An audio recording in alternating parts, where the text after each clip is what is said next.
ነብዩም ሰለላሁ ዐለይሂ ወሰለም የሁደይቢያ ስምምነት ዘመን ማለት ነው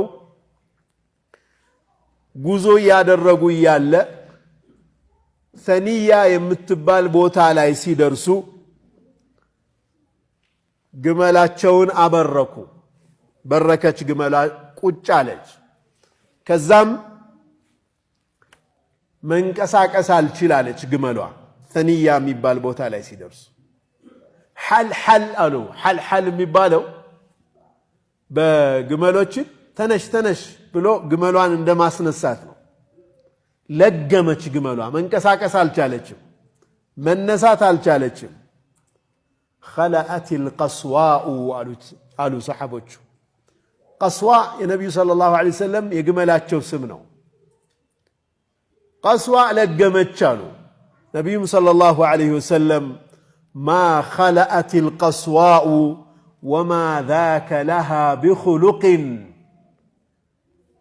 قصواء አልለገመችም እንዲህ አይነት ባህሪን የላትም አሉ ነብያችን ሰለላሁ ዐለይሂ ወሰለም ولكن حبسها حابس الفيل ግመሉን ያሰረ ግመሉን የያዘ ይዟት እንጂ ወዳ አይደለም አሉ ነብያችን ሰለላሁ ዐለይሂ ወሰለም ምንድነው የሆነው የግመሉ ጊዜ የግመሉ ክስተት ምንድነው የሆነው አቢ ሐቲም ሲራቱ ነበዊያ ላይ እንዳስተላለፉልን አንድ ንጉስ ነበር የመን ላይ የመንን ይገዛ የነበረ አስሉ ከሐበሻ ከኛ የሆነ ንጉስ ነበር አብራሃ የሚባል ንጉስ ነበር ከሐበሻ ነው የሄደው ሐበሻ የመንን ትገዛ እንደነበር ነው የሚያሳየው የመን ድረስ ግዛቷ ነበር የመንን አሸንፎ በሚገዛበት ጊዜ እሱ የነሳራ እምነት ተከታይ ነው አንድ ትልቅ ቤተክርስቲያን ገነባ አብራሃ ከዛም ምን አለ አረቦችን በሙሉ ወደዚህ ቤት ዚያራ ነው ማመጣቸው ካዕባ ይከበራል በጃሂልያም ዘመን አረቦቹ ትልቅ ክብር ነበራቸው ለካዕባ ያንን መቀየር አለብኝ አለ ትልቅ ቤተክርስቲያን ገነባ የት የመን ውስጥ ከዛም ካዕባን ግን ማፍረስ አለብኝ አለ هدم الكعبة ካዕባን ለማፍረስ ወስኖ የዝሆን ሰራዊት ይዞ ተንቀሳቀሰ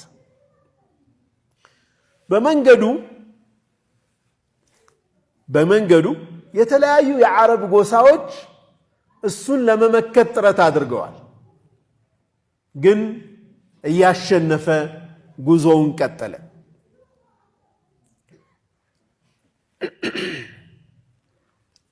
ከነዚህ ከታገሉት ነገስታቶች መካከል የሂምየር ንጉስ የሆነው ዙነፈር የሚባል ሰው ይገኝበታል እሱም ተጋደለው አሸንፎ አብርሃ ማረከው ዙነፈር ሲማርከው ግድ የለህም እኔን አትግደለኝ አብሬ ብቀጥል ነው የሚሻለው እጠቅምሃለሁ ብትገድለኝ ግን ምንም ጥቅም የለውም አለው እሻለና አስሮት ይዞት ሄደ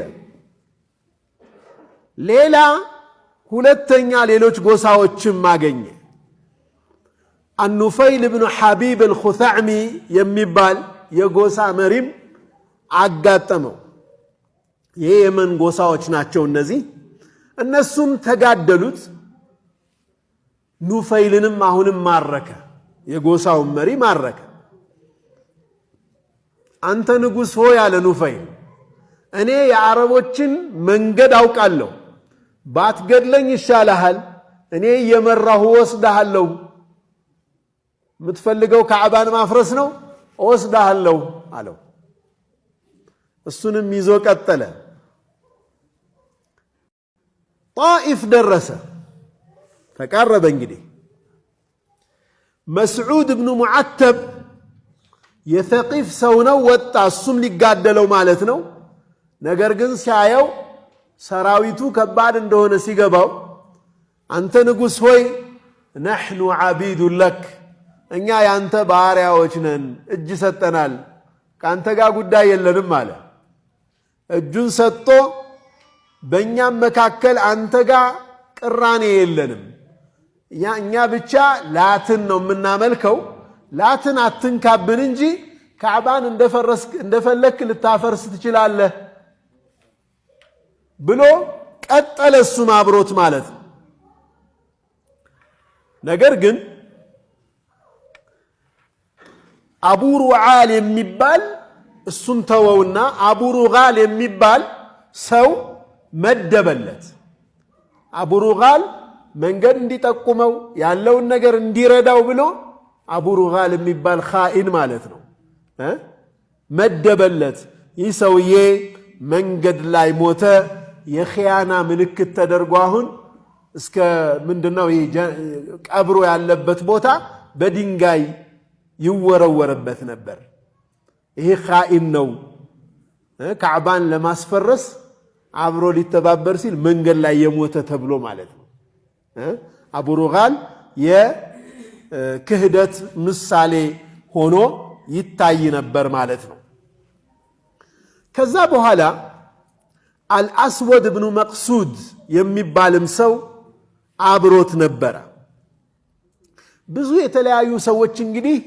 ነገስታቶች ወይም ንጉሶች ወይም የጎሳ አለቃዎችን እያሸነፈ እየማረከ ኃያል ሆኖ ደረሰ ካዕባ ተቃረበ ካዕባን ለማፍረስ ነው የመጣሁት ለጦርነት አይደለም የመጣሁ ያልተዋጋኝን አልዋጋም ብላችሁ አውጁ አሽራፎቻቸውንም ጥሩልኝ አለ ንገሩ አለ ዋና መሪዎቻቸውን ለቁረይሾቹ ንገሩ እኔ እናንተ ልጋደል አልመጣሁም ካዕባን ላፈርስ ብቻ ነው የመጣው አብዱል ሙጠሊብ ጋር ይህ ጉዳይ ሲደርስ አብዱል ሙጠሊብ ናቸው እንግዲህ የጎሳው አለቃ ምን አሉ አብዱል ሙጠሊብ ما عندنا له قتال እኛ ይህንን ሰው የምንጋደልበት አቅም የለንም سنخلي بينه وبين البيت በካዕባና በሱ መካከል ያለውን ነገር ከፍተን እንለቀዋለን የፈለገውን ያድርጋሉ አብዱል ሙጠሊብ فإن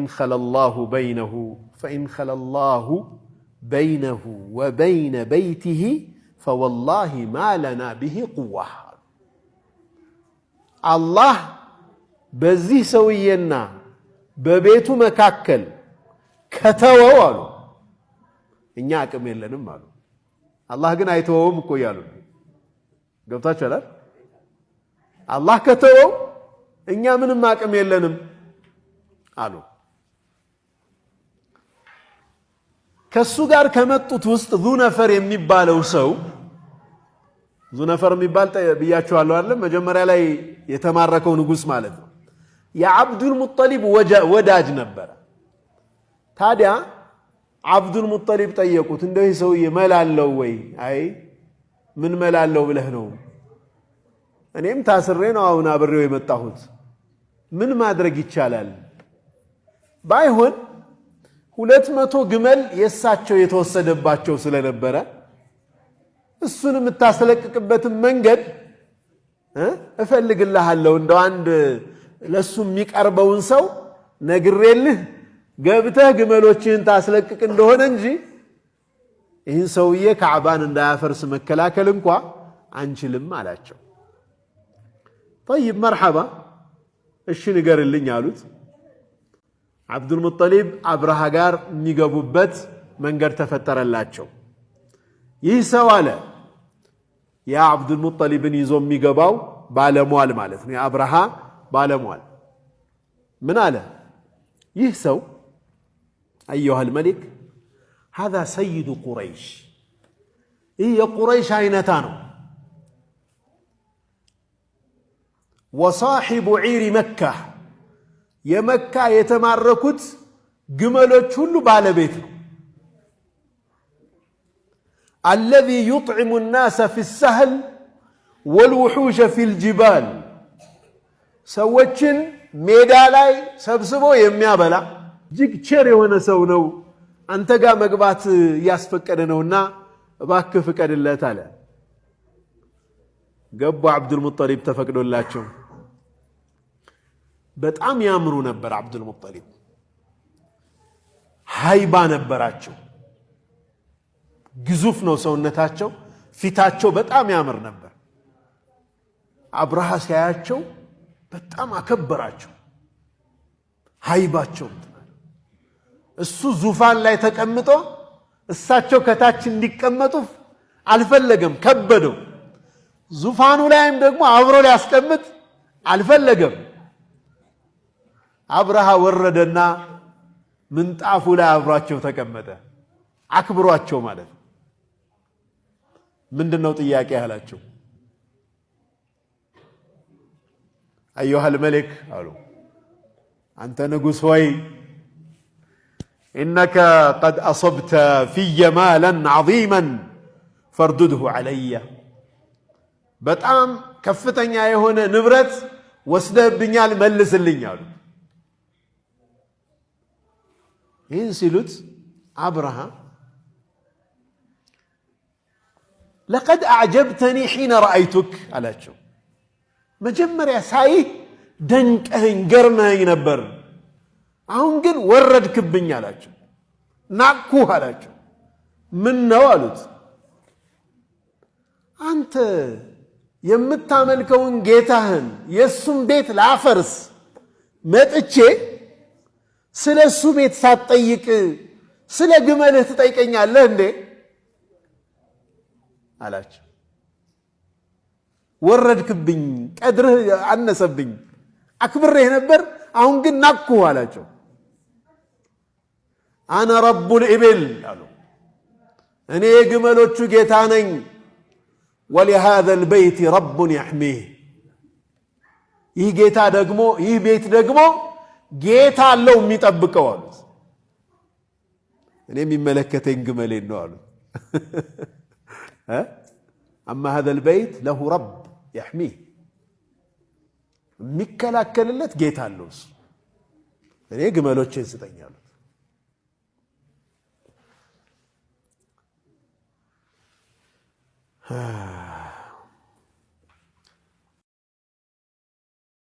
وما كان ليمنعه مني አላቸው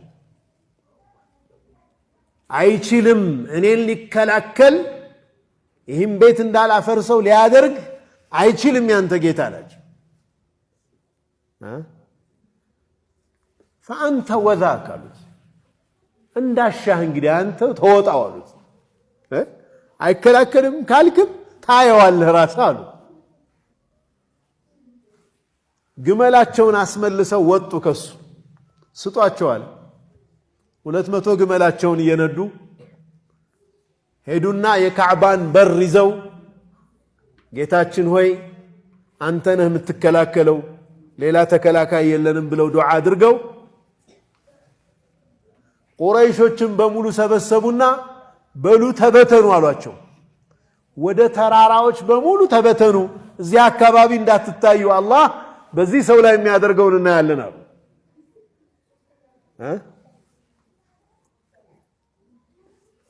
ከዛም ካረፈበት ተነስቶ ወደ ካዕባ ለመዝመት እዛው ቅርብ ነው ያለው ይሄ የነብዩ ሰለላሁ ዐለይሂ ወሰለም ግመል አልነሳ ያለችበት ቦታ ላይ ማለት ነው ቅርብ ነው እንግዲህ ከጣይፍ ወደ መካ ብዙም ሩቅ አይደለም ሊነሳ ሲል ግመሉ መነሳት አልቻለም ወደፊት መሄድ አልቻለም ወደ ቀኝ ሲያዞሩት ይሄዳል ወደፊት ሲሄድ የሚችለው ነገር አይደለም መንቀሳቀስ አልቻለም ወደፊት ዝሆኑ عفوا ዝሆኑ جزاكم الله خير ዝሆኑ መንቀሳቀስ አልቻለም ግመሏ የነብዩ ሰለላሁ ዐለይሂ ወሰለም ነች ቀስዋ ያልኳችሁ የአብርሃ ዝሆኑ መንቀሳቀስ አልቻለም الله سبحانه وتعالى كبحر بكل دقمو أعوافات لك እያንዳንዷ ወፍ ሶስት ጠጠር ይዛለች የሽምብራ ፍሬ የሚያክሉ ጠጠሮች ይዛለች ሁለት በእግሯ ይዛለች አንድ በማንቁርቷ ይዛለች አንድ ወፍ ለሶስት ሰው ማለት ነው ጭቃ የተጠበሰ ጭቃ የያዘች ነች ያ የተሰራው طيرا أبابيل الله سبحانه وتعالى ألم ترى كيف فعل ربك بأصحاب الفيل تملكت عليها أنت محمد الله سبحانه وتعالى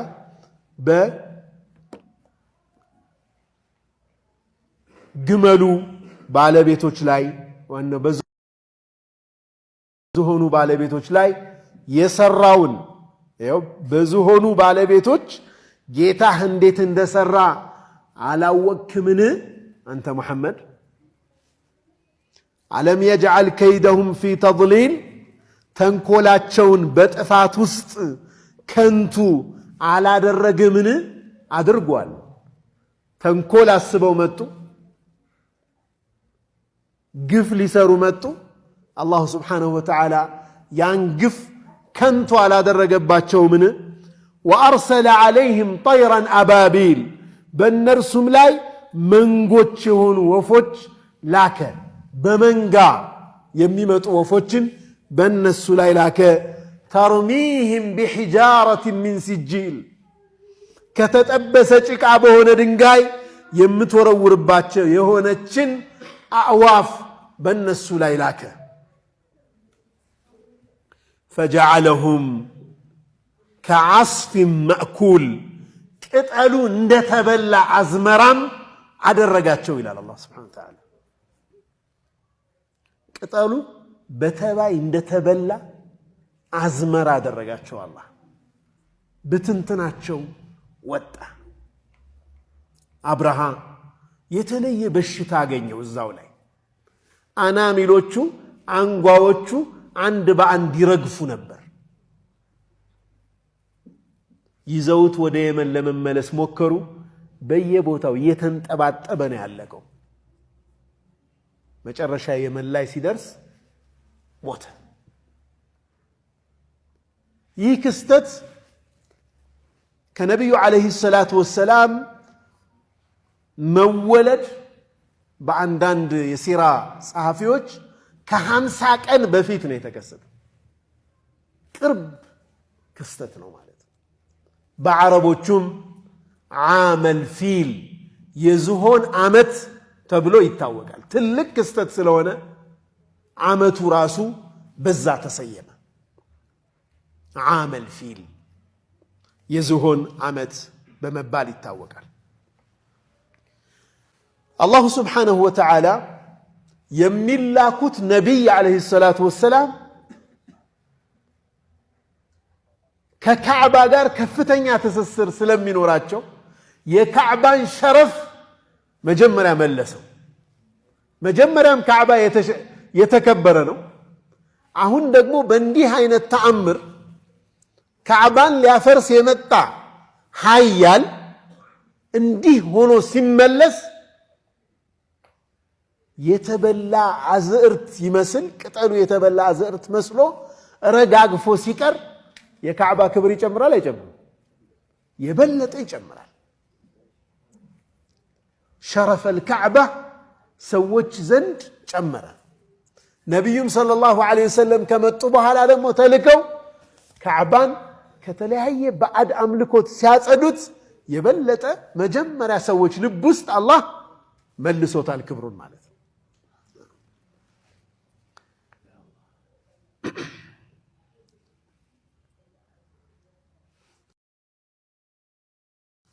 ሌላው ሐሰዱ النصارى እናያለን የነሳራዎችን ደግሞ እዛጋ የመን ላይ የራሱን እምነት ማስኬድ ችግር አልነበረው ሰው ባመነበት የፈለገውን ሊያደርግ ይችላል ግን ሄዶ ደግሞ ካላጠፋው አለ ይሄ የሐሰዱ የጥላቻው መጠን ምን ያክል እንደሆነ ያሳያል።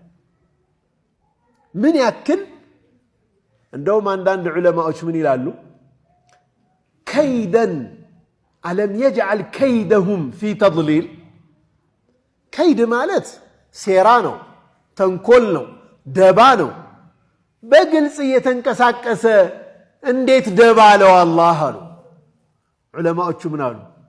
በውስጡ ያለው ከዛሂሩ ይበልጥ ነበርና ነው አሉ። ሊያፈርስ ከሚሄደው በላይ ውስጡ ያለው ጥላቻ የማጥፋት ስሜት ከባድ እንደነበረ ነው የሚነግረን። ከይድ ብሎ የሚገልጸው ያንን ነው ይላሉ። ሌላው ፊ ሰቢል ልሙቀደሳት ቅዱሳን ቦታዎች የተከበሩ የአላህ ቤቶችን ጥቃት ሲደርስባቸው መከላከል እንደሚያስፈልግም የምንማርበት ክስተት ነው። የጎሳ ኃላፊዎች፣ ንጉሳኖች፣ የዓረብ የተለያዩ ጎሳዎች ይህንን ኃይል ለመመከት ጥረት አድርገዋል። መጨረሻ ተሸነፉ፣ ችግር የለውም።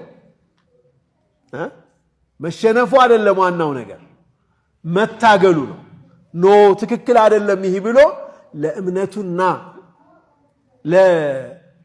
ለተቀደሰ ቦታው ሲባል አንድ ሰው ትግል ማድረግ እንዳለበትም የምንማረው ነው ማለት ነው። ኻኢን የሆነ ሰው ሁሌም በዱንያም በአኼራም እንደተዋረደ እንደሚኖር፣ ዲኑን የሸጠ ሰው፣ ሙቀደሳቱን የሸጠ ሰው ለትንሿ ዱንያ ብሎ ከዚህ ከአብርሃ ክብር አገኛለሁ ብሎ አቢሩጋል አብሮት ተጓዘ። የተጓዘበትንም ሳያሳካ ግን ሞተ። ቀብሩም ደግሞ ረጅም ይደረጋል፣ በድንጋይ ይወገራል ቀብሩ። ከሃዲ የሆነ ሰው፣ ለእምነቱ ታማኝ ያልሆነ ሰው፣ ለማህበረሰቡ ታማኝ ያልሆነ ሰው ሁሌም እንደተናቀ እንደሚኖር የሚያስተምረን ክስተት ነው። በአላህና በጠላቶቹ መካከል በአላህ ጠላቶች መካከል ያለው ፍልሚያ ሁሌም ሊኖር እንደሚችል ግን መመሪያውና መርሁ አብዱል ሙጠሊብ ያሉት እንደሆነ እንረዳለን። ሰኑኸሊ በይነሁ ወበይነ አልበይቲ ፈኢን ኸለ አላሁ በይነሁ ወበይነህ ፈወላሂ ማ ለና ቢሂ ቁዋ። እስኪንተውለትና እናያለን። ለጊዜው ያሸነፈ ቢመስለው መጨረሻ ውድቀቱ የማን እንደሆነ ይታያል። እኛ የሚጠበቅብን ከሐቅ ጎን መቆም ብቻ ነው። ሀያል ሊሆን ይችላል ሊያጠፋ የመጣው አካል፣ ግን አላሁ ስብሓነሁ ወተዓላ የሱ ቁድራ ደግሞ ጣልቃ ይገባል። የአላሁ ስብሓነሁ ወተዓላ ቁድራ ማንም የሚመልሰው አይደለምና ማለት ነው። አልቃሲሚ ከአላሁ ስብሓነሁ ወተዓላ ተአምራቶች አንዱ እንደሆነና የአስሓበል ፊል ታሪክ መሽሁር የሆነ ሁሉም ሰው የሚያውቀው እንደሆነ ይገልጻሉ። ቅሰቱል ፊል ይህ ታሪክ ከነቢይነት አመላካች ጉዳዮች ውስጥ አንዱ ነው። ሚን ደላኢል ኑቡዋን ነቢዩ ሰለላሁ ዐለይሂ ወሰለም መላካቸውን ነቢይ እንደሚመጣ አመላካች የሆነ ክስተት ነው። አያቱል ሙልኪ ባሂራ ወሸዋሂዱ ኑቡወቲ ዛሂራ ብለዋል አልማውሪዲ። የነቢዩ ሰለላሁ ዐለይሂ ወሰለም ነቢይነት መምጣት አመላካች የሆነ ምልክት የሆነ አስረጂ የሆነ ነው። መጀመሪያው አዋቂቡን የሚመሰክር ነው። አጀማመሩ ነቢዩ ሰለላሁ ዐለይሂ ወሰለም ከመምጣታቸው በፊት እነዚህ ክስተቶች መከሰታቸው መጨረሻው ምን ያክል ከባድ የሆነ ጉዳይ እንደሚከሰት የሚያመላክት ነው ብለዋል።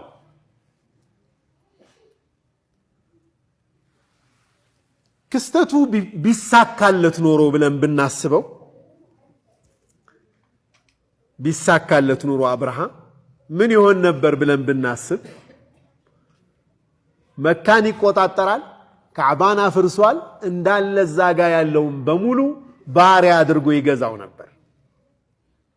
አላሁ ስብሓነሁ ወተዓላ ግን ሌላ የሚከሰት ትልቅ ክስተት ስላለ ይህንን አልፈቀደም። ይህ በውርደት እንዲመለስ አድርጎታል፣ በቅጣት እንዲመለስ አድርጎታል። አላሁ ስብሓነሁ ወተዓላ ይህንን ማድረጉ የሚመጣው የነቢዩ ሰለላሁ ዐለይሂ ወሰለም ሁኔታ ግዝፈት እንዲያገኝ ክብር እንዲያገኝ ነው። በነገራችን ላይ ወሰንዮች ነው የነበሩ፣ ጣዖት አምላኪያን ናቸው ቁረይሾቹ። ነሳራዎቹ አህለል ኪታብ ናቸው። ለቁረይሾቹ ሲል አይደለም አላህ የመከተ ይህንን ነገር። ነሳራዎቹ አይቀርቡም እንዴ ለአላህ አይደል እንዴ? አህለል ኪታብ ከመሆናቸው አንፃር እነዚህ ሙሽሪኮች ናቸው። ከአላህ ሌላ ነገር ነው የሚያመልኩት። የተከላከለው አላሁ ስብሓነሁ ወተዓላ የሱም ቤት ነው። የአላሁ ስብሓነሁ ወተዓላን ቤት የአላሁ ስብሓነሁ ወተዓላን ቤት ክብር ነው የተከላከለው እንጂ ቁረይሾችን ለቁረይሾች ሲል አይደለም ነው። ገብቶናል አይደል? ዐዘመተል በይትን ነው የአላህ ዐዘ ወጀልን የካዕባን ታላቅነት ለመመለስ ነው ማለት ነው። ይህ እንግዲህ ነቢዩ ዓለይሂ ሰላቱ ወሰላም በተወለዱበት ዓመት የተከሰተ ክስተት ነው። ይህም ክስተት የታሪክ መቁጠሪያ ሆኖ ለዓረቦቹ የሚያገለግል ነው። ከዓመል ፊል በዚህን ያክል ዓመት በፊት እንዲህ ተከሰተ፣ ከዓመል ፊል በኋላ በዚህ ዓመት እንዲህ ሆነ እያሉ ታሪክ የሚዘግቡበት ክስተት ሆነ ማለት ነው። እንግዲህ ነቢዩ ሰለላሁ ዐለይሂ ወሰለም ከመወለዳቸው በፊት የነበረው ክስተት ይህንን ይመስላል። ኢንሻአላህ ቀስ አሁን የሚቀጥለው ባሕታችን ደግሞ የሚቀጥለው ፕሮግራማችን የሚሆነው ከነቢዩ ሰለላሁ ዐለይሂ ወሰለም መወለድ ጀምሮ እስከ ሒልፈል ፉዱል የሚባለውን ክስተት ደግሞ እናያለን። አሁን ወደ ዊላዳቸው እየገባን ከዊላዳቸው በፊት የተከሰተውን አይተናል። ዊላዳቸው ላይ ደግሞ እንገባለን። በዊላዳቸውም ጊዜ የተከሰቱ ትልልቅ ተአምራቶችንም እናያለን በሚቀጥሉት ፕሮግራሞች ማለት ነው። አላሁ ስብሓነሁ ወተዓላ የእሳቸውን ፈለግ ከሚከተሉት አውቀዋቸው ከወደዷቸው በእሳቸው መንገድ ኖረው በእሳቸው መንገድ ከሚሞቱት ሰዎች አላህ ያድርገን። የእርሳቸውንም ጉርብትና አላህ ይወፍቀን። ወሰለላሁ ወሰለመ ወባረከ ዐላ ሰይዲና ሙሐመድ ወዐላ አሊሂ ወሰሕቢሂ ወሰለም። አሰላሙ ዐለይኩም ወረሕመቱላሂ ወበረካቱሁ።